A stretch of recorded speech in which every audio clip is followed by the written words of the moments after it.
Evening, everyone. Welcome to the Goffstown Planning Board's regularly scheduled meeting, September 22nd. And we begin with introductions, starting with our town engineer. Scott Ozana. Barbara Griffin. Kimberly Peace, Tim Redmond. Gail Bruck, alternate and recording secretary. Collis Adams, Select Board Representative. Joanne Duffy, Planning and Economic Development Director. Thank you, everyone, for attending this evening. Let me look at my action items. So we only have the minutes of September 8th. Appointments voting alternate. That's it right here. I've got one. Oh, for voting purposes? For voting purposes Excuse me. tonight, I so it's on forgot the to do record. that. So on the record, Gail will be voting tonight in the absence of several board members. Thank If you you for don't that. want to, it's okay. Excuse me? I says if you don't want to, that's okay. I want to, I just forgot about it. I know.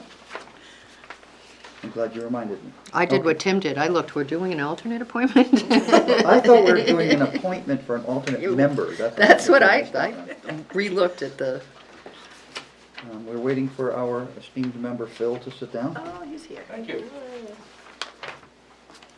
And could you identify yourself for the record, please, sir? Thank you, sir. Okay, the first item on the action agenda is the minutes of September 8th. Does anybody have anything to say about the minutes? Motion to approve. Minutes,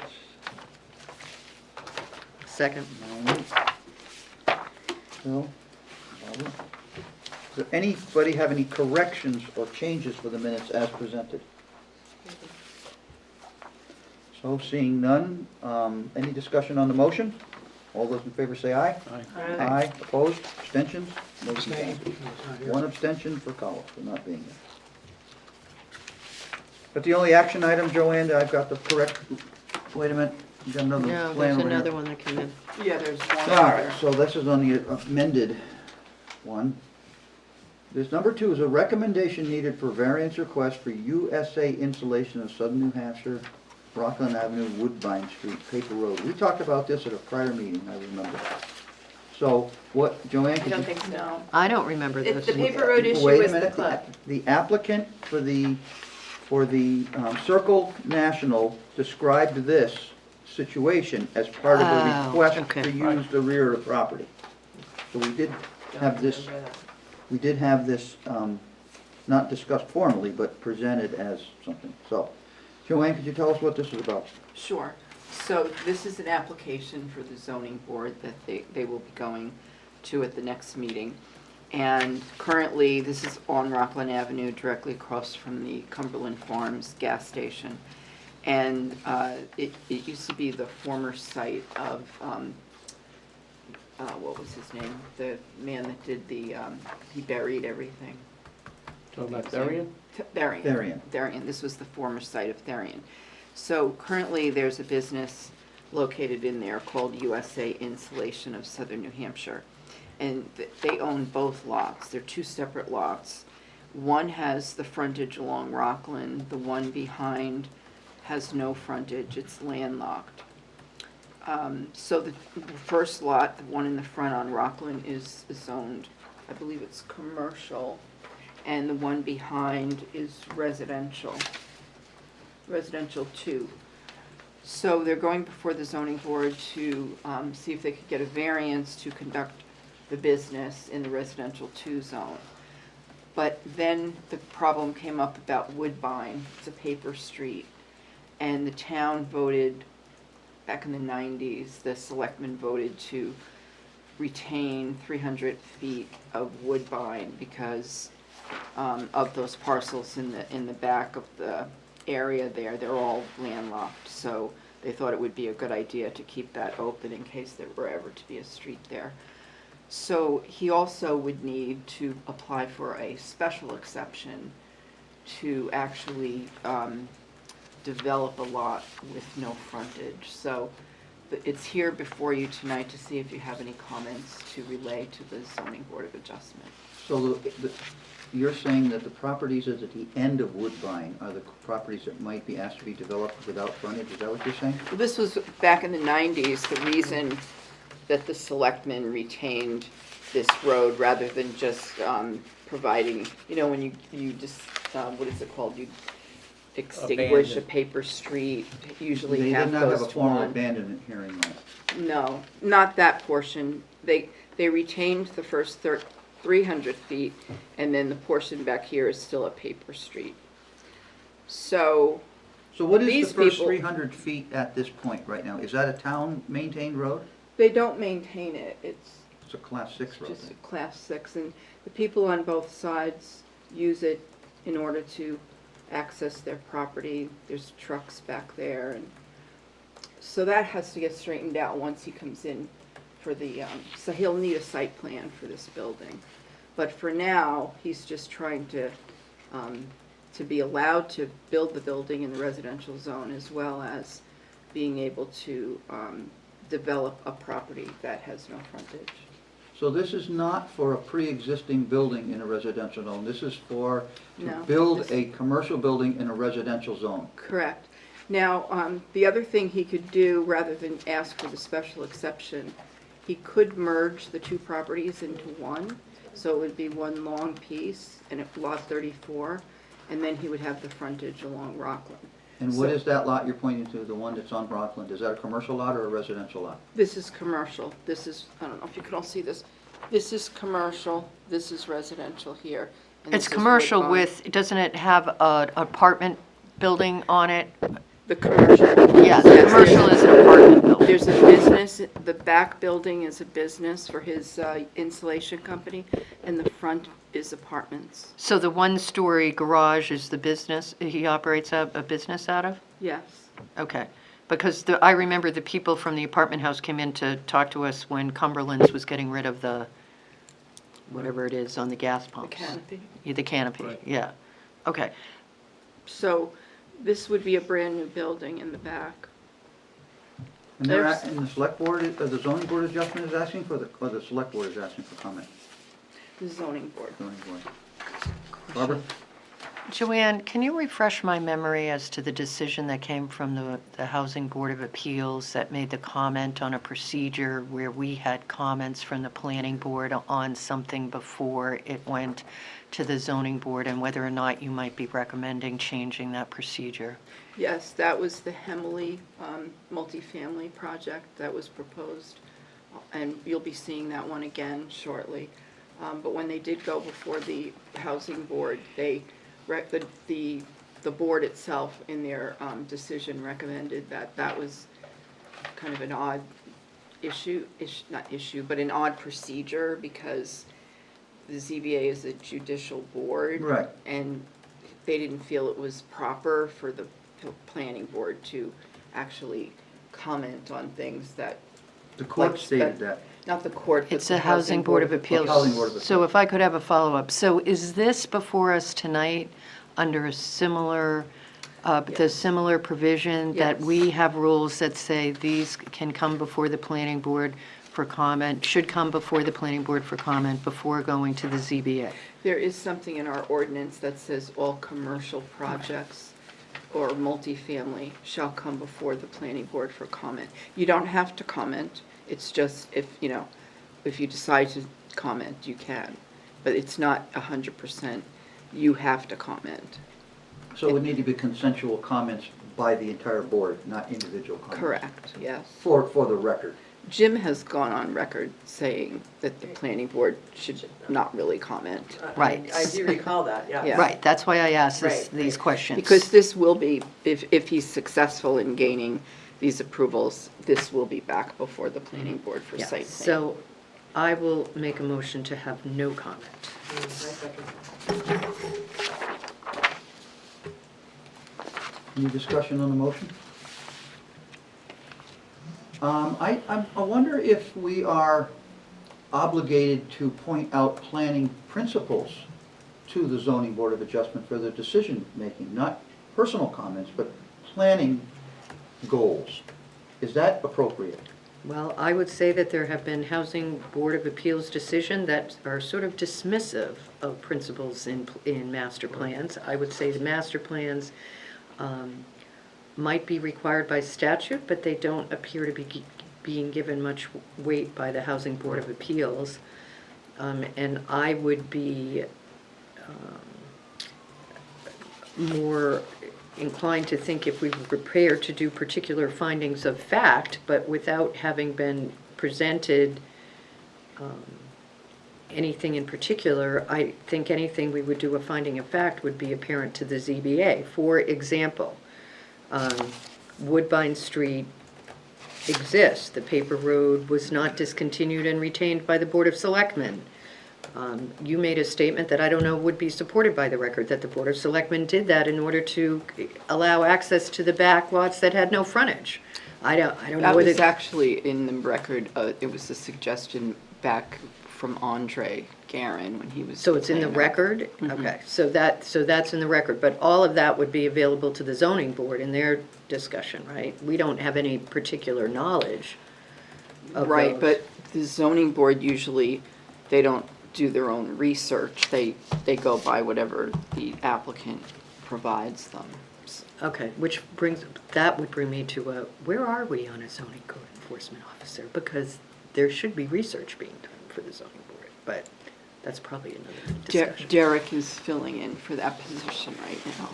So I know we can't look into the minds of the approval back then when Woodbine was retained for access, but I would be thinking that the select board was thinking of Woodbine being accessed for residential use in a residential zone. I would not be thinking that the selectmen would be thinking of having it kept so that people could apply for a variance for a commercial building to be built directly adjacent to other residential properties. Especially since the front part is commercial that has residential use on the front. And the garage itself seems to be a morph, and it just was convenient to use it, and it's just fine. As a landowner, they're entitled to use their property as they see fit, but was variances granted for the use of that garage for a commercial business? The garage is in the commercial zone. Oh, I'm sorry. Yeah. My The mistake. commercial I zone said is- it wrong. I right, said it wrong, yeah. I stand corrected. The But the point is that it's almost a mirror image of how the properties should be properly used by planning principles. The residential property should be the rear, and the front part, which is commercial, should be used for commercial use. And that's why we have planning, and that's why we have zones, and that's why we have properties identified for different uses.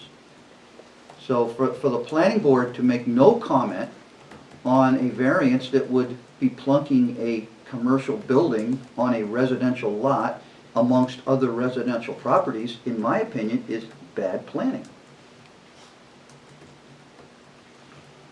And for us not to say anything because we fear the retribution of the Housing Appeals Board, well, I don't really care about the Housing Appeals Board not stifling my right to say something as a member of the Goffstown Planning Board when asked for comment to the Zoning Board of Adjustment. So that's just my rant, which, I mean, I think we're obligated to say something. I don't think we should live in fear of the Housing Appeals Board. Jim is a seasoned land use attorney, and I respect his opinion, but I will disagree with Jim on occasions when I think that we need to speak up. There is property sort of adjacent, I would say adjacent to the side yard. There is property on the other side of that, which is zoned residential too, and there is a existing home there. And then further down, there is another home, but they can't build in the back of that lot because it's wet. I mean, if I lived in that neighborhood, and I know they're gonna be notified, and I know they're gonna be able to speak at the Zoning Board of Adjustment meeting as an abutter, but if I lived there for a lot of residents in Pinardville have lived there a long time. And, they're accustomed to having a backyard which is quiet. Now, if the Zoning Board of Adjustment considers a commercial building to be built there, and the planning board doesn't make some planning statement, I think we're remiss in doing our job. I have one comment. Go ahead, Phil. My understanding of looking at this map where they have a zone line. This lot, 1533, part of that lot is in the commercial zone. That's okay. It's the tip of it. Right. Right, The well, part of line it is is, weird. okay? Yeah. Now, who created the zone line? The voters. By whose recommendation? I don't- It is what it is. That's my point. You have a piece of property that's got part of it is zone commercial. And if you bought that property looking at it, or that property's been like that, or you bought a budding property like that, you bought a budding property next to the commercial zone. It's like you buy a piece of property across from a farm. When they clean out the barns in the spring, you're gonna go complain and you want change the zoning from across the street. Well, you moved there when the farm was there and they had cows. And that's an argument we're familiar with. That's right. So, I am, so Phil, I understand what you're saying, but I'm trying to figure out which direction you're, I'm just making a point, okay? At the point, we could sit here and argue all night long, all of this. So, so which lot is the one that you're saying bought next to the commercial area, the 1537? how many lots abut the commercial zone? On the map that I'm looking at, I got 1537 abuts the commercial zone. Oh, so 1536 is also commercial, yes.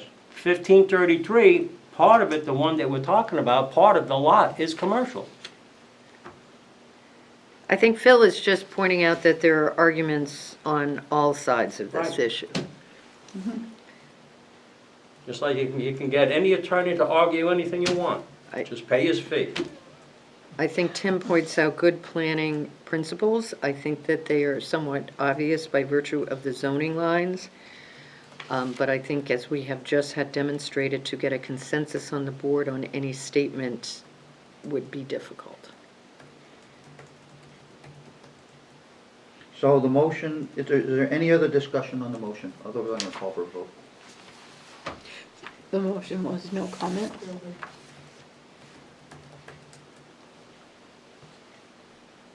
I'm going to abstain since it is going to come to the ZBA. So the motion is for no comment to the zoning board of adjustment for map 15 lots 33 and 34. Any discussion, any additional discussion on the motion? All those in favor say aye. Aye. Opposed? I'm opposed. Any abstentions? One. So it's, Who abstained? I did. Oh, You abstained. did. Oh, I picked up. Here it is. Want to appoint an alternate? All right, so that is no comment to the zoning board of adjustment. Anything else before we call our first application, Joanne? No. So our first application is an old business map 219899. This is continued from our last meeting. Joanne, could you just give a very brief summary of where we are? Yes, so they had come in and asked for a waiver for the building rectangle building area, which they could not meet because the buildable area of lot 98 was only 53 feet wide. So the board asked them to come back and show that they can fit a home and a garage and you know, whatever extra they happen to show a pool. And the driveway will be coming in off of Oak. And they're here tonight to get your approval. There are some conditions from DPW that we've added on as suggested conditions. So is this the revised plan in front of us? Yes. Okay, just make sure I have the right plan, because I brought my old stuff. Okay, any questions for staff from board members? Seeing none, I'd like to invite the applicants. Come to the table. And state your name for the record, please. Thank you, sir. I'm Craig Francisco with Bedford Design, and this is Phil LaFawn, the owner. I can speak on Phil LaFawn, the owner. sorry. I thought you couldn't speak. So Craig, please give us an overview of what you've done here. I showed a 28 by 48 house with an attached 24 by 24 garage. And just for the sake of showing something else, I showed a 16 by 32 swimming pool in the back. Even got a little wet bar attached to the swimming pool. Yeah, I thought that was nice. Yeah, you gotta have Very that. appropriate, Craig. Thank you. I thought it was.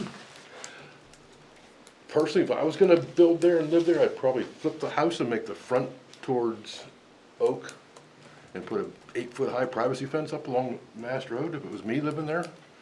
But I'm not living there, so I just showed this as one possibility. You've proved to us that it fits within the box even though it's reduced from 60 feet to 53 feet. Yes, I'm showing a 48-foot wide house, Okay. so it will fit, yes. You have anything to add, Mr. LaFawn? No, not really. There was, one of my neighbors was here the last time claiming that part was his land, but Craig has cleared that up and there's peace in the valley. Okay, good. Thank you for that. Board members, questions?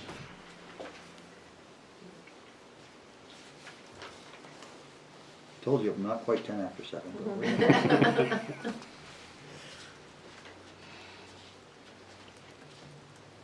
So what are we doing, Joanne? Would this be a waiver from one of our regulations? Yes, Have they it's- requested a waiver? they have, it's listed on the staff report on page, where is it here? I've lost it, 4.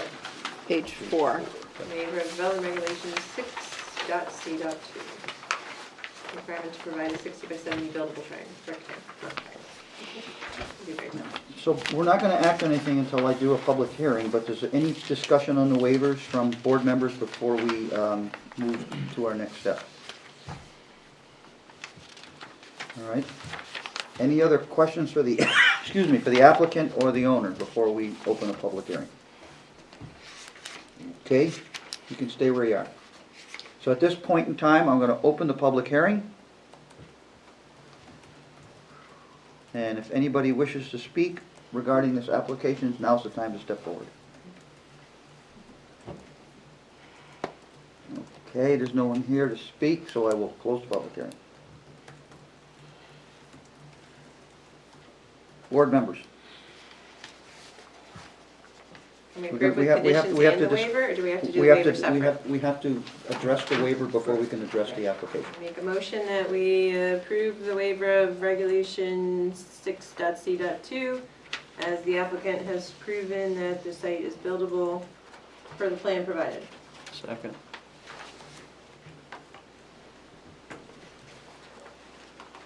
Any discussion on the motion to approve the waiver request? Seeing none, all's in favor say aye. Aye. Opposed, abstentions, waiver request is granted. So now we're talking about the actual subdivision of the property as it's presented on the plan. Is there any problems with this, Joanne, that you can see? No, there are no problems. There's just some conditions that they need to address a few things, but Scott, they're mainly from Scott. I was gonna ask Scott next. Scott, where are you on this application? The only thing that's, I think, is missing from the plan would be the proposed utility locations. But then the rest of my conditions have to do with permitting and things like that. They're more conditions than plan comments. So that's incorporated into Joanne's proposal number 8. The only thing that I wanted to point out was when the plans were revised, Craig, instead of having the revision instead of having the date in the revision block, it was just the plan date in the block itself was updated, where really that should stay as the original date, and there should be a revision date for the changes that you made. Yes, of course. Yeah, so that needs to be fixed. There is no revision date here. It's just the date that you started out with, you changed it to the updated amended plan. No, this is a separate plan.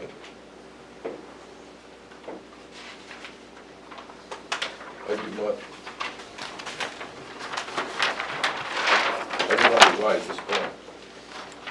No, the plan that you came in with the last time Was- didn't show the house Was dated August 10th. or the driveway. Correct. So the date in the block should show August 10th, and then, or whatever the date was that you first drew it, You and mean then the for the revision. revisions down here at the bottom? No, there is no revision. I say, you're gonna have to show the revisions on here. You're getting me confused now. Down here on your block right here for date. I got the revision block part, But- but do you want the house on the recorded plan? Because this plan to me is, I just created this plan, that's why I dated it September, whatever. Oh, you're showing it as a separate, like a, That's sheet 3 of it, whatever. I see, I made it okay. sheet 1 of 1, actually, conceptual lot development sketch. You don't It's need not to part show of the this. house on the. We could make it a recorded plan. condition of approval that we are not requiring that the house be located as shown on the revised plan, right, Joanne? Yeah, you can do that. Because you have the right to move the house around on the Yeah, site. that's to why do as I'm- you see fit. You could even turn it around and have your entrance face Oak Lane if that's what you chose to do. But, see, it says conceptual on the page here too, Joanne. It's conceptual lot development. Yeah, this to me Yeah, is I the third see that. sheet on the set, basically. So the So- board, will Or board members, separate. will the other board members accept this as the third sheet on the set? And we just show that there is a subdivision plan for the parcel as the plan of record? Is that how we're gonna do this? I think so. The note is going to have to be changed on it. 15. So I changed note 15 on the subdivision. It says this plan set consists of 2 sheets, say 3 sheets. Sheet 1 will be available to fill out the town, sheets 1 and 3 will be available at the town hall. Sheet 2 will be recorded. Okay, Does that make sense? sure. Then I put a revision block on everything, Okay, whatever day it is. that explains it. Are you good with that, Joanne? I am, except that normally we put the conditions of approval, so here, those are not listed, like 14 says a waiver is being requested. Well, Could we- that just, Yeah, they I just gotta change approved that. it, so really there needs to be like a separate section with the conditions of Yes. approval. Okay, Yeah, and I gotta put a revision date on it. okay, Yes. that's Yeah. fine. And we could identify this map that we're looking at right now as the substance for the condition to grant the waiver request. Okay, Something to that effect. Right. That's really what we needed it for. Right.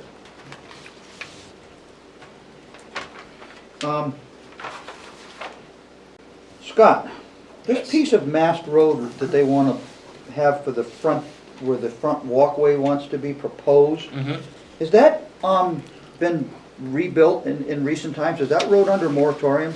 It is not. Okay, because to get to the sewer, you're gonna have to dig the road up for this site, because there is no sewer on Oak Lane that you're showing.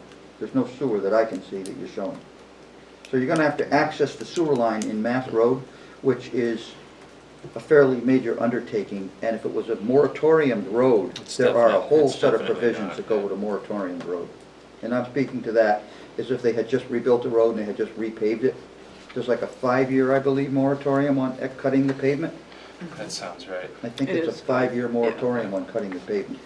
So this is not under moratorium according It to... is not, no, we just did 2 gas service street opening permits Okay, I'm within the just last making sure the month or applicant two. knows about these little bits and pieces. I'm a plumber. Oh. Well, then I don't have to say anything about sewers. Okay, sir. Board members, is there anything else to discuss on this application? We got 14 conditions of approval, Joanne? yes, 15? there's 14. Well, now there's 15 with the latest. Okay, that's what I was Yeah. asking. I make a motion to approve the, Before you make a motion, oh, okay. if I could just comment, we've been incorporating the suggested findings of facts in our conditions of approval because of the new rules that we have. I don't know as to Joanne's proposed findings of fact, whether or not I do not agree that number 1 should be in there, because I think it's irrelevant to the plan approval. And Are we on page 5? page 5, yeah. Right. Because there's so many lists of numbers there. Findings of fact number 1. So you think that should or should not be there? I don't think it's relevant to the decision here tonight. And based on what, could you explain to me, because I don't understand. Well, one of the applicant's comments in the prior meeting was that he's been paying taxes on 2 lots. That's irrelevant for our consideration. He Right. could have taken care of it, and I'm not convinced the town has incorrectly done it. I mean, I don't know what the history of what the tax was, so it's really irrelevant to the approval. We're doing a subdivision. It complies with zoning regulations with the waiver. And So are you I suggesting would like to, strike one? any approval that 1 be stricken. Board members agree? Yep. Okay. Anything else on the conditions of approval? So we're adding that number, are we adding to the conditions of approval anything? That the, No, we condition- we The would, motion would include The finding. striking the first finding of fact. okay.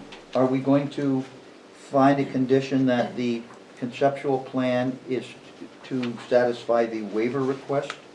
Does that become a condition of approval, so we're not locking this applicant to having to build the house as stated on this third? Well, I think it should be recorded on, it should be recorded somehow, and that's one way of doing it. I'm just trying to make sure we do it No, right. I'm saying, I'm agreeing with you. Well, isn't that why you record, so the sheet goes in the plan set, but ultimately the subdivision's just the approval of the subdivision? As long as it's not interpreted that this plan, number 3, is the approved location of the home on the site. Right. I want to be sure that that's stated clearly Right. somewhere. It is a conceptual lot development sketch.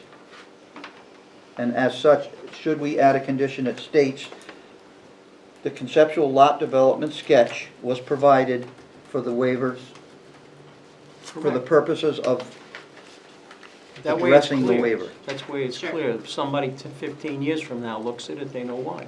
That's right. So we gonna, Joanne, you got the wording on that? Yes. somehow? So that would become, that actually is still 13, even though I'm gonna put 14 here? Because you're eliminating 1, you'll have to renumber these. Wait, we're not eliminating the first condition, we're eliminating the first finding of fact. Oh, the finding of facts? I thought we were on suggested conditions of approval. when we're, with the new rules, when we're approving things, we're also doing findings of fact. Oh, excuse me then, for not understanding that, okay. Yeah. Okay. So we still have number 1 on the condition of approval? Correct. Okay, my fault. So we're adding 14, and 14 effectually states that the conceptual lot development sketch was provided to satisfy the waiver request only. So we still have 15 conditions of approval then? 14. 14? Okay. So, I make a motion that we approve the subdivision as presented, based on the conditions for approval, 1 through 13 as noted here, and number 14 as added, to be added by the secretary. And in addition, we approve, this approval includes a striking of the finding of fact number 1. Second. Well done, Kimberly. There we go. And do we have to do finding of facts on all approvals and just, and from now on? Yes. That's the thing? Yeah. Okay. All right. Any discussion on the motion to approve the subdivision plan with conditions 1 through 14 and finding of fact number 1 eliminated? No discussion? Craig? I have a memo dated August 25th, Yes, sir? and I have 12 conditions. So if you're saying there's 13, I'd like to know what the 13th one is. Well, I'm going to tell you the first 2 words of the conditions as we go through them. Okay? Number 1 is note on. Yep, Number 2 is include appropriate. yep, Number 3 is provision of. yep, 4 is review and determination. yep, 5 is review and determination. yep, 6 is written certification. yep. 7 is show original plan. Show original plan. Show original plan date in title block. We can remove that one Oh, now. okay. Okay. So I'm going to we're- strike number 7. So we're going to strike number 7. Thank you for pointing that out, sir. Gotcha. I amend the motion of approval. You amend your motion? Yes. Second, Barbara? Amended. Amended. Okay, thank you, Craig. Thank you. So we have a motion, we'll call for a vote on the motion with no discussion. Approval of condition subdivision plan 1 through 13 now. All those in favor say aye. Aye. Opposed? Abstentions? Passes unanimously. Thank you, guys. Thank you, gentlemen and ladies. Yeah.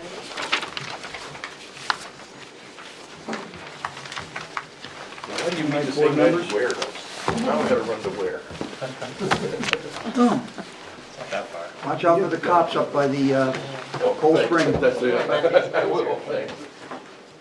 okay. I asked our planning director to look into our sign regulations and see what was permitted size based on an application without coming in front of the planning board that the zoning code enforcement could issue.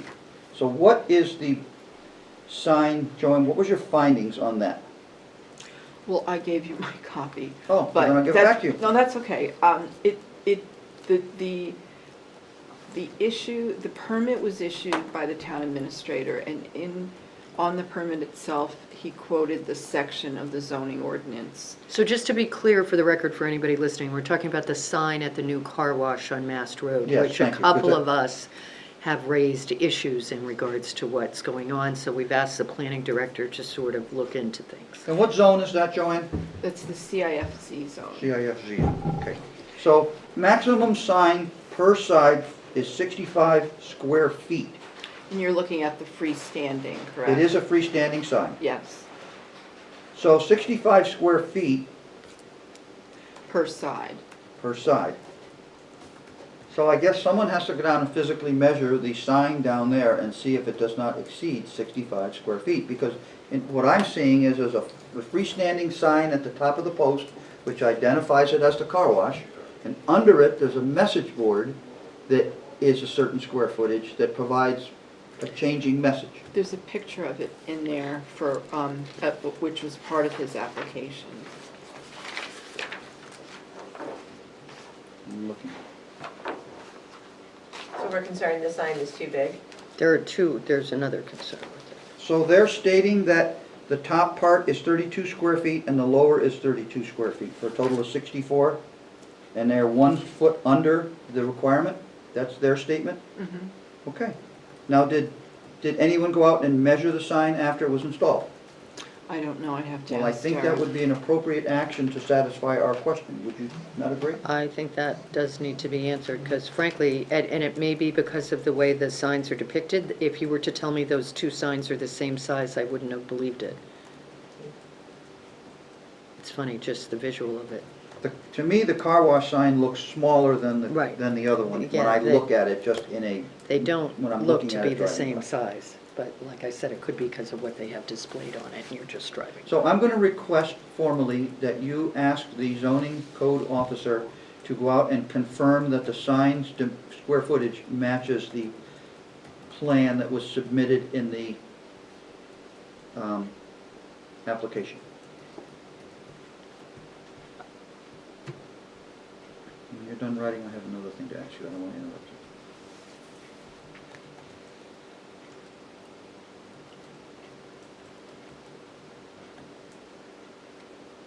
Have we, Barbara, did you have something first? Just, it's a general follow-up, let's go through the Have we- specific sign. Have we established any regulations, whether it would be development or zoning, that require that LED signs that are popping up everywhere have a requirement to have the lighting intensity reduced at a certain point up in the day or the evening?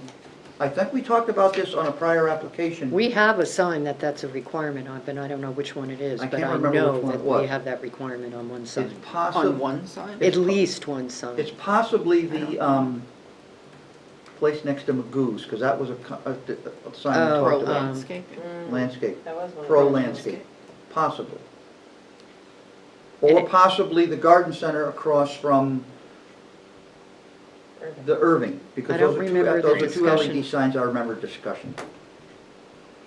I think we need to establish some rule, because I drive by that sign at about 4 minutes after 5 in the morning. And sometimes when the correct message pops up and it's a lot of white in the message, I actually can't see traffic coming at me. It's almost blinding when it hits you square in the eye. And I think we need to do something to require that these sign committees be required to electronically reduce their output at say dusk, and then return it to their full amount at daylight or something. Just for safety reasons. If it's not in our ordinance, I think we need to start working on it at some point and maybe see if other towns require that. I mean, it's not a big deal for an applicant to reduce the wattage of their sign in the evenings. I mean, if because it's you a can still safety read it. issue, we can deal with it, you know, so depending on what it is, but, And It's quite off, possibly, my volume is excuse me, off. so quite possibly, we could request formally that the applicant who we gave the approval to for the car wash voluntarily reduce the output in the evenings, and maybe they'll just do it as a good citizen. But that's something would have to be. well, I mean, if it's blinding in the road, that's something that PD might be. PD might be able to check with driving by at night. I think they've got better things to do than worry about sign brightness. I think it's something we need to address. in the No, I zoning. agree, but they're on the road, they Right. can, we might ask them for comment.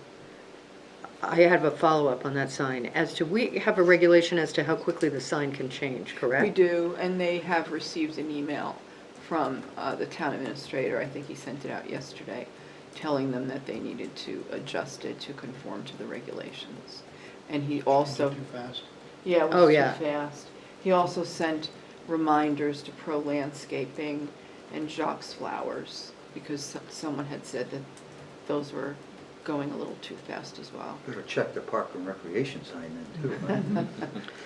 And I think the high school has a new sign going up this Yeah, I week. saw the crane today. In a follow-up question, how do we deal with these moving balloons and stuff that are going on?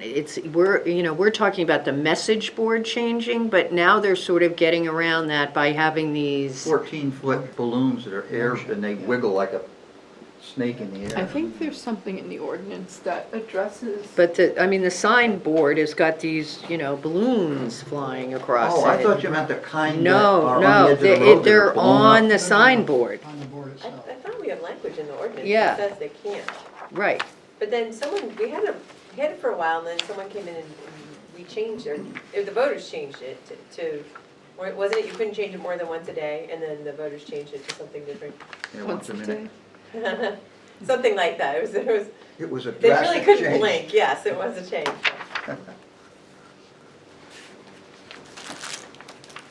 Joan, we don't have to have an answer tonight. This is a discussion item Okay. for maybe some research on your part. Okay. Talk with the town administrator. But I who mean, we're is coming up acting on as our zoning changes, so. Code enforcement officer. Right. Not Manchester's, because that Brady Sullivan sign is crazy. It blinks and super bright, yeah. Okay. I could check with the DOT's district office to see if they have any regulation on the brightness, because it is a section of their maintained highway, so. Okay. That's true, they would have regulations. They may not. I think Well, they do because it had that, when the library in Hooksett first put up a sign similar, it's like much larger, people started complaining and then they had to get the DOT involved. Okay. Okay. Thank you. I have one more thing since I make a note here.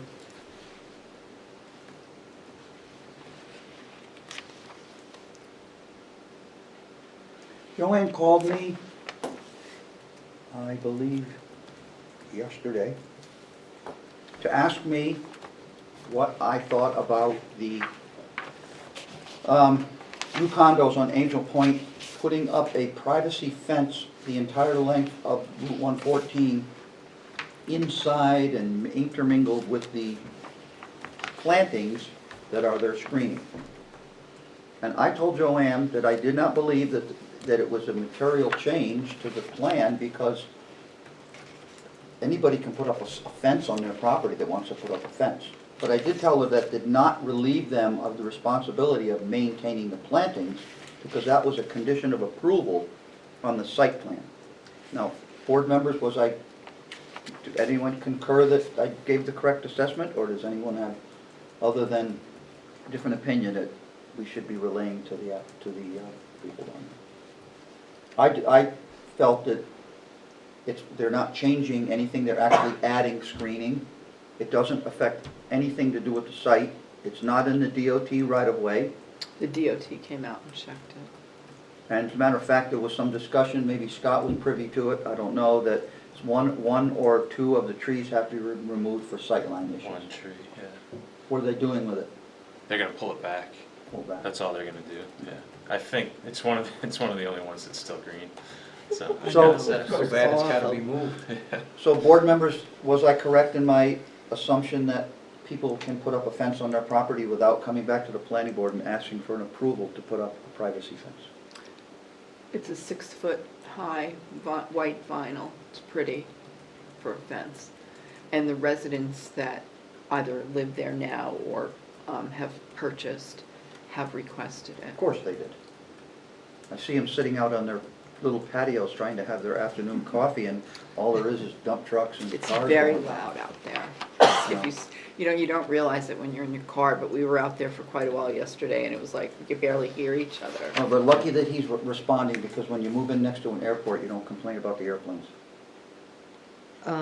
Question. Go ahead, Barbara. In regards to the fencing, you said it would be intermingled between The plantings. the plantings.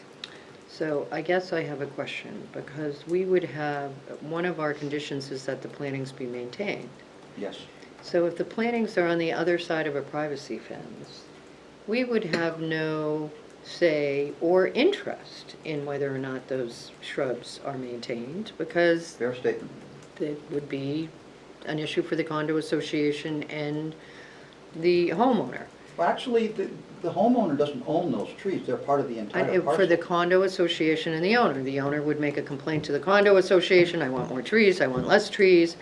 So I guess one of the reasons the screening was there was not only for, the landscape screening was there in the application, in the approval, was not only for the benefit of the residents, but it was also there for visual massed road issues, in that you wouldn't have these houses right there. You were gonna have some sort of a, almost buffer. It was some idea, it was gonna be a buffer for the benefit of the public, right?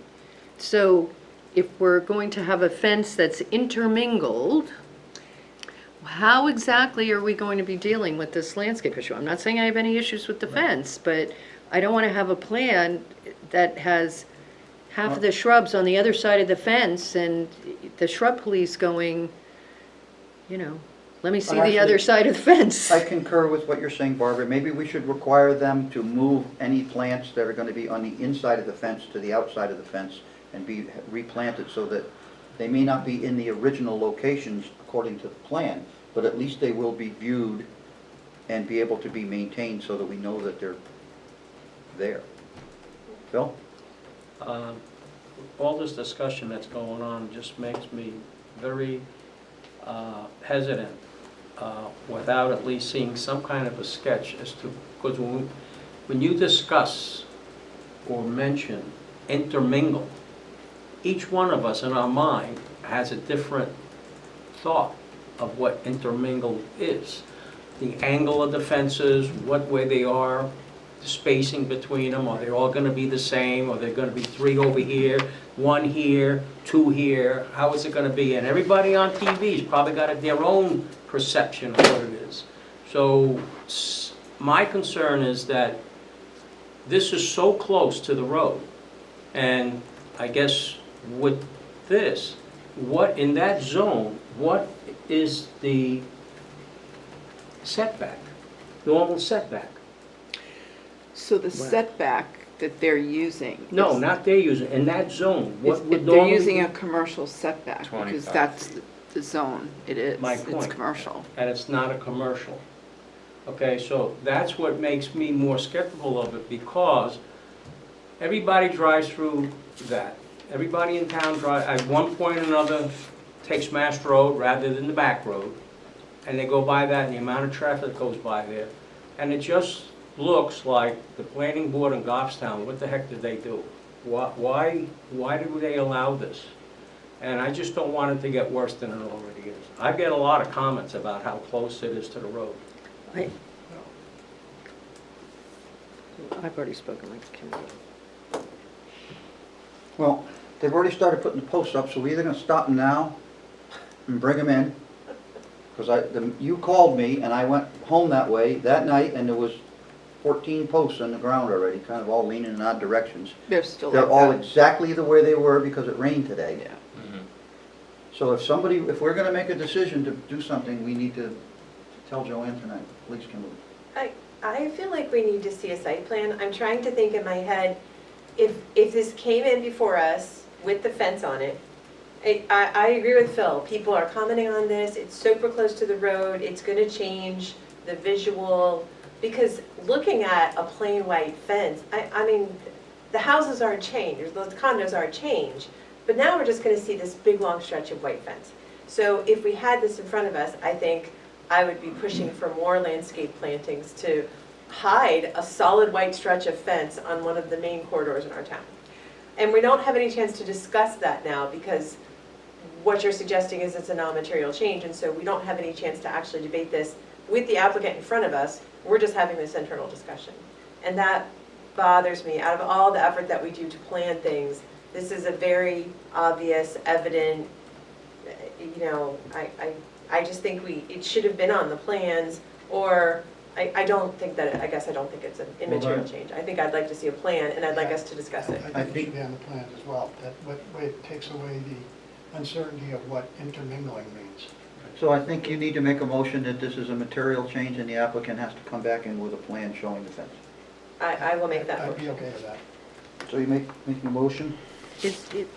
And Carla seconded a question, is there some intermediary thing for this so we can sort of, because I really don't want the applicant to spend the effort to do a plan and a formal application for a site plan modification and come in and not have any consensus from the board as to what they're doing. They're trying to get this done in the fall. I'm sure that they're trying to make a decision on what plantings to be done. Can we, and doesn't look like we have anything on an agenda for our next meeting, so I don't. Yeah. Our next meeting is the 13th, and But- there are 4 items. And we are at the fall planting season, so. Right, so They have their replacement plants coming next week, they told us, for all the dead trees. They would only need to come in with the landscape plan page amended. Yeah, that's It wouldn't have to be the entire site plan. Yep. So when we were there, we were looking at the end to the north of the property near Angel Point. And from there to the end of The first group of buildings. first group, they had taken a stake with string and they marked where the fence would be going. There were a few trees that would be on the outside, For that, so. but most were on the Yes, inside. for that section, the majority of the trees would be on the street side of the fence. And- As it comes to the northern section of that first group of houses, there would be some trees on the other side because the trees start to wrap around. Yeah. And then they have to stop because the utility corridor's right through there. All so the they- conduits are there.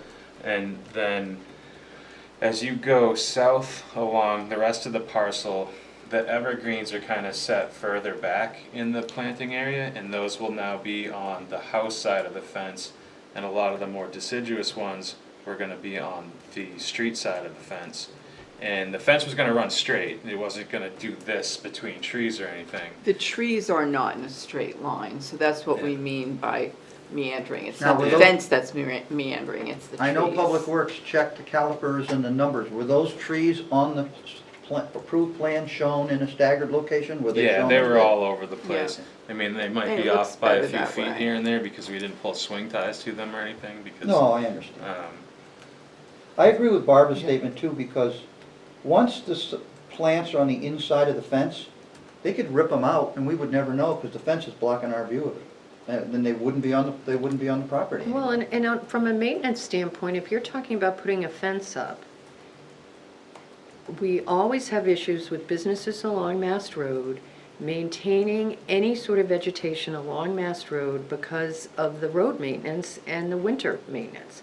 So- Now, the new section that they're building is sort of elevated from Mast Road, but this section that we're talking about is not so elevated. So if you're talking about wanting to keep trees on the street side of the fence, and you're having salt maintenance, you now have a fence that's almost guaranteeing that everything from your maintenance is gonna be hitting whatever those outside trees are without any diffusion over the overall property. I mean, and I get Kimberly's point about the, not having the fence, but, you know, our zoning laws allowed them to do this setback, and it's, And I did bring this up to I had a meeting yesterday at the police department with the highway safety, and I just threw it out there like, oh, by the way, in case you're interested, there's a fence going up, because everybody's so concerned about this property.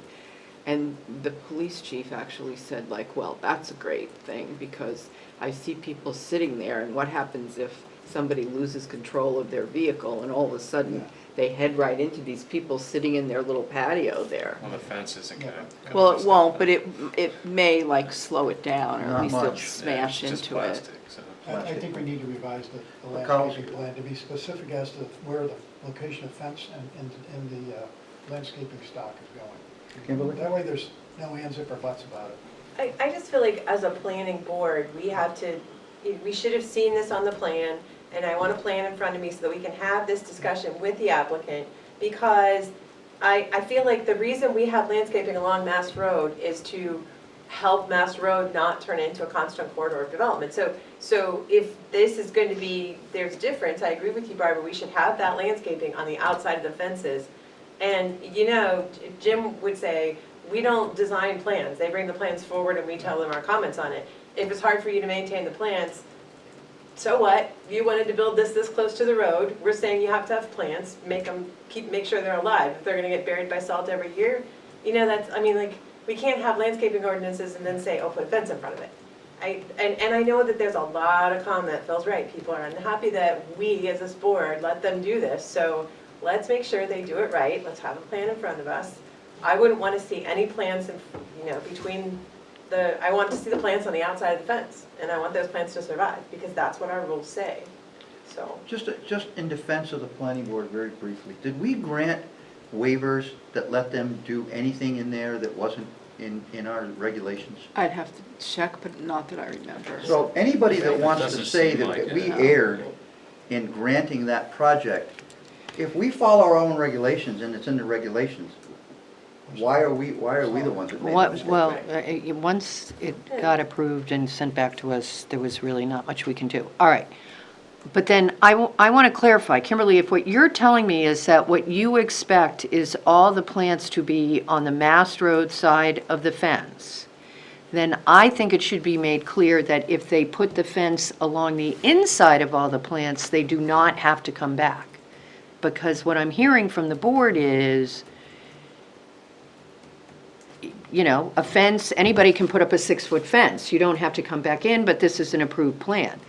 So there's a concern that now we're going to lose the vegetation to the other side of the fence. So if the applicant is going to keep the required landscaping as the buffer between Mast Road and the quote development, if the developer decides to just put the fence on the inside of all the shrubs, there shouldn't be any reason for him to come back, should there? Yeah, I guess if that's meeting the requirements, right? I mean, as long as the existing landscape screening along Mast Road is not changed. So if they decide wherever, I mean, if they have to put new plants or whatever, but, you know, I still want that maintained. I think that's important. Or else we just have a big stretch of white fence all the way along the road. So let me just ask you one question. So you have the larger trees, but then you have the smaller bushes. You don't want all of it, because if you do that, then you're not going to meet your site distance. Some of those smaller bushes have to be, Here's what they're trying to do. They're trying to. oh no, what am I thinking? I'm thinking the they're putting the opposite. fence the other side. That's Yeah, right. no, yeah. They can't Oh, put the thank you. fence in front So of it the the way it's planted right now. That would be yeah. a huge issue with So the site distance. fence will be cutting down the The little backyard. backyards that they I'm have. certain they're trying to maximize the backyard space as well. I in the am sure they positioning are of the too, fence. but this is a big change, maintaining the Understand, stuff, but where- and if we're gonna make them put all the same shrubs on the other side of the fence, then, So, we have a motion presently that this is a material change and needs to be reviewed by the planning board, by Kimberly and Collis. Is that, I I can rescind my motion, I guess, and we could state it that we would determine it not a material change as long as they meet the landscape buffer requirements that were provided on the plan, and that the landscaping is facing Mass Road. Do you rescind your second? So, yeah, so it's landscaping, road, landscaping, fence. Correct. Yeah. So your new motion is that if a fence is put in, it needs to be entirely behind the existing landscaping. Or replacement landscaping to make sure that landscaping faces the road. So, if they put a bush or two on the inside of the fence, a bush or two needs to be added to the outside of the fence. Correct. They need to meet the requirements of the plan that is currently approved. And those requirements need to continue to be on the outside of the fence.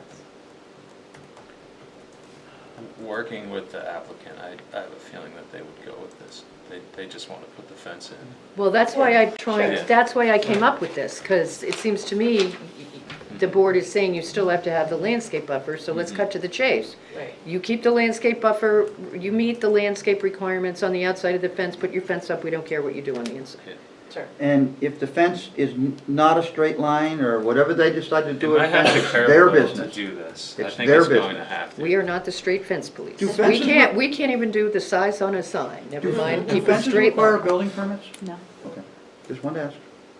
So Kimberly has rescinded her motion, Collis has rescinded his second, and the new motion, if the fence is added, all landscaping needs to be on the outside of the fence line. Is that correct, Kimberly? Yeah, for the approved plan. For approved one.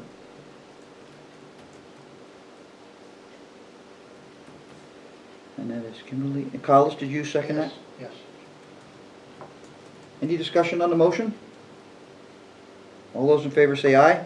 Aye. Opposed? Abstentions? Passes unanimously. Further comment?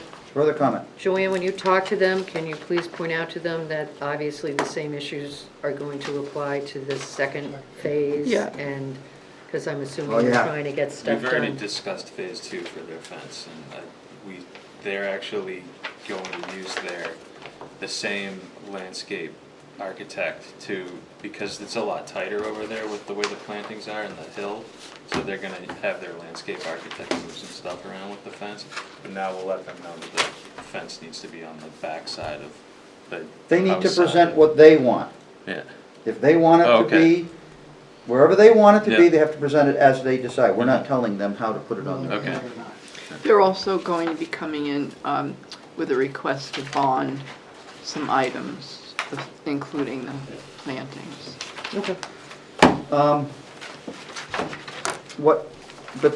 Is that gonna be, because they can't meet all the conditions of approval prior to the last occupancy permit being provided? Is that what the bond is for?